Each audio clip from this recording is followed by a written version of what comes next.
Folawiyo The Shoemaker. Some of my friends call me accountant turned shoemaker. And some of my friends call me the son of the professor that I've turned to a shoemaker.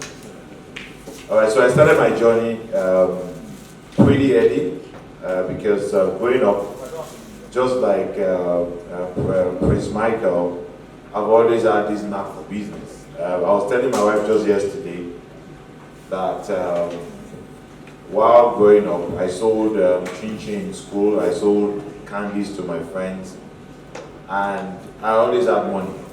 You know, my mom didn't know until the day she needed to, you know, at random, once in a while she gets into her room and she'll clear the wardrobe and we fold her clothes and all that. So this particular day, while she was doing the same thing, she found money stashed everywhere.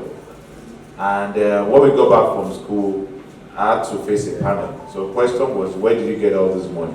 It was more like I was facing EFCC. And I had to give account for everything. So for me, entrepreneurship is, I wouldn't say I was born with it, but probably I just grew up with the consciousness that my family is known for business, known for trade. You know, and of course my mom would always remind us about that fact. So I started to, you know, learn how to be a good entrepreneur. So what I always advise people is that entrepreneurship is an exercise. It's like you trying to lose weight or you trying to build some muscles. You have to go to the gym every now and then. And there are a lot of things you do at times that seems not to make sense, you know, or you notice that, okay, for instance, you're trying to lose some weight. Probably going to the gym for like a month or two and you go on the scale, it's still the same. But the truth about the matter is that the effect is the process.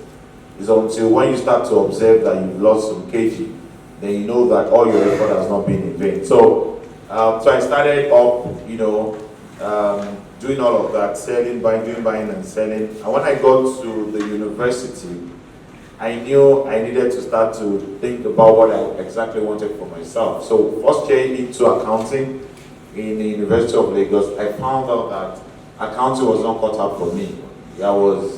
Ironically, I was on first class my first year. My father called me into a meeting in his office and he congratulated me and he said, of all my children, we have the same, you know, posture. I look so much like him, you know, we talk alike, we walk alike. And he said, now, I want you to crown it up to being a professor like me. So, and he said, okay, fine, you studied accounting, and I want you to, you know, keep up at this pace, get your first class, go for your doctorate, and I will ensure you get your PhD in the same university I lectured in the US. So it was planned out, it was so clean. Unfortunately, he didn't know I had a different plan. Accounting was very boring for me. Having to balance money that is not my own, you know, was irritating. You know, having to look for, you know, all of that. So the following week, I went to the counseling, guidance and counseling department of the school to see how they could help me. And as at then, I knew that my love for shoes needed to be commercialized. So I got to the office, I met a woman, and I told the woman that I have a problem. She said, what's the problem? Is it about your GPA? What year, what level are you? What course are you studying? I told her my GPA. See, you're doing well. So what's the problem? So I said, I feel my course is not meant for me. She said, okay, what course do you want to study? I said, I want something relating to shoemaking. And then she snubbed me. And that woman came into the office, and I was standing hopeless. And the woman asked what the problem was. She told me to go and meet the woman. So I went to the woman, I told her the same thing. She looked at me and asked for my name again. And I said, Abiodun Folawiyo. I said, who's your first father? I said, Professor Folawiyo. I said, yes. Ah! And she said, Ikule Abiyamo. And then looked at the other woman and told the woman that his father is a polygamist. Says he's how can you be studying a course people are dying to study? First year into the university, you're on first class, and you're looking for something relating to shoemaking. And she told me that I wish I can meet your mom to start praying for you. Alright, so I knew there was a solution there. And I remember that weekend, I started strolling around the area. I had this unrest in my heart. I told my mom about it. My mom said, I will support you to do everything, but shoemaking. What about accounting? I said, well, accounting is there, but it's about shoemaking. So I started to take a walk. I saw a roadside shoemaker. I went to him, Mr. Sunday, told him my plans. He looked at me and said that shoemaking is meant for people that don't have a future like him. That, hey, he's from a poor background, nobody could afford an education. That's why he's into it. Long story cut short, I rolled with him. So every Friday I rushed to come back home from the hostel, to be in class. Friday, Saturday, most times Sunday, we're together. After like 1 month, I would create designs for him. We'll make them together. I'll take it back to school, and I will sell to my mates in school. But painfully, I couldn't tell my dad, because 2 years before I gained admission into University of Lagos, I gained my first admission in 1990. My father demoted me back to SS2. My father demoted me from year 1 to SS2, my first admission. So 2 years later, I came back. So it was not going to sit well. So it was a secret, top secret, that I was selling shoes on campus. 2 years after I started business, 2005, my father and my mother died the same year. All right, January and August 2005, and that same year was the year I bought my first car. Ironically, because I made a lot of money to be able to pay my house rent.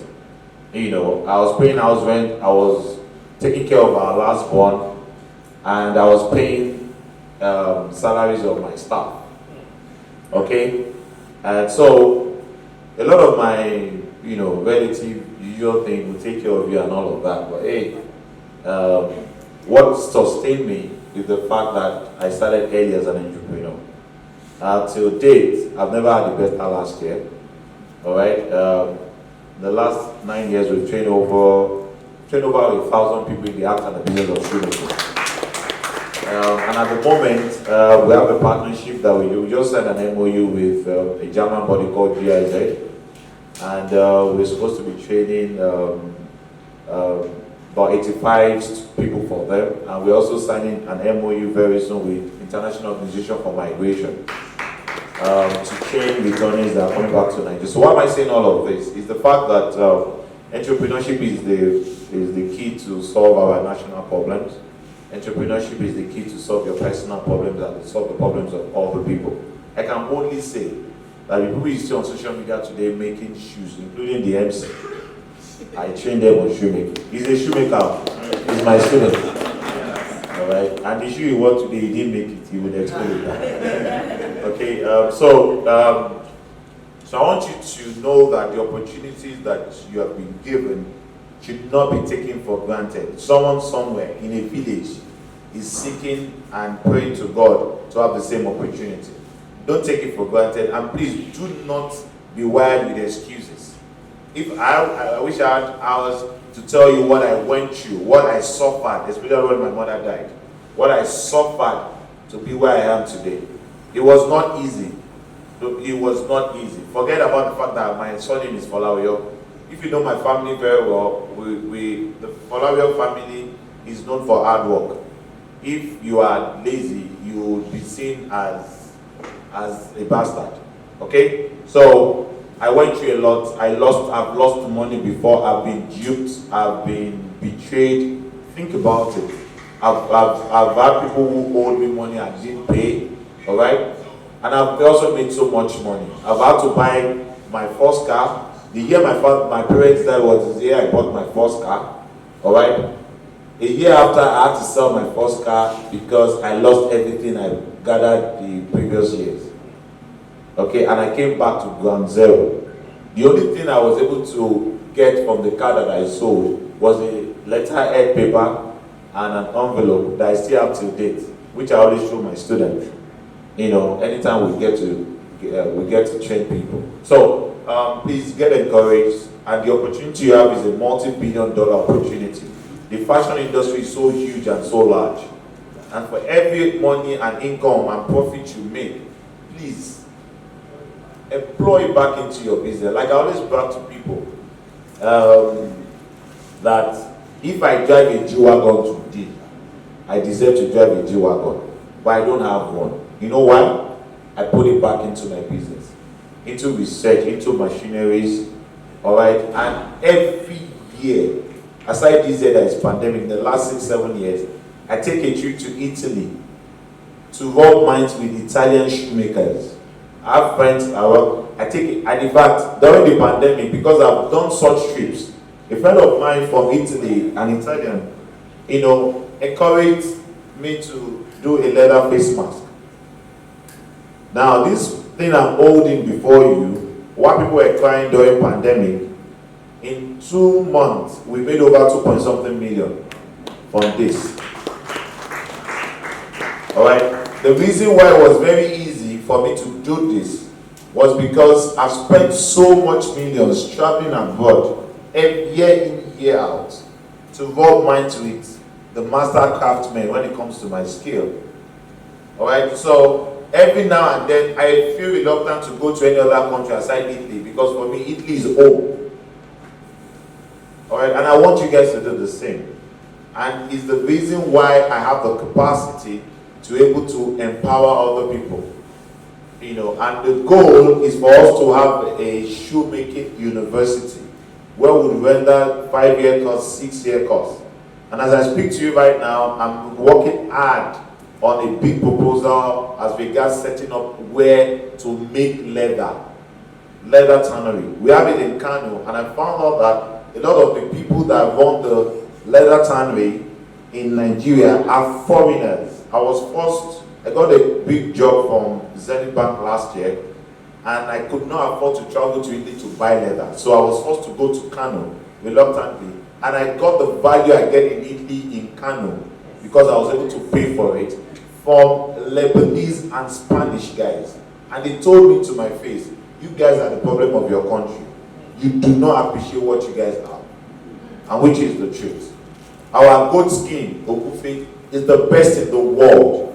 It's the best. I've been in Milan once for a leather expo where an Indian saw me because I was more like the only person, black skin, at that expo.